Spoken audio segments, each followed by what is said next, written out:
Okay, so let's say you want specific emails or specific email templates sent out to the team, um, that after the recipient or your client or customer has signed the document successfully, email will go out to you and your teammates.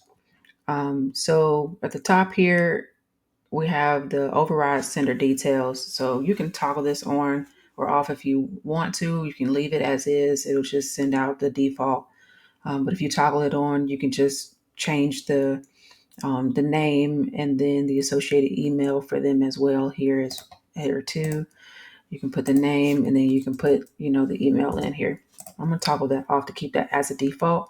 If you want to send out a template to your team, saying that the customer, client, or recipient did sign the contract, you can toggle this on. You can toggle it off, so you don't have to use this.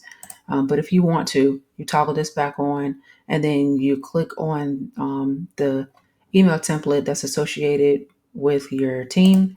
Um, Mine would be this one, but you can send out. There is a default that does go out, but if you have a customized one that you want to send out, you can do that as well too. You just click on this email template drop down box, click on that specific template that will go out to your team, and then you can update your email subject line here as well too.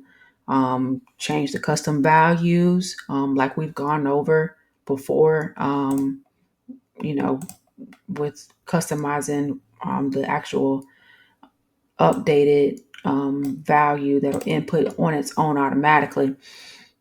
And location name again would be the business, and then this document name would be the specific document that is assigned to. And then you just make sure that you hit save when you're done.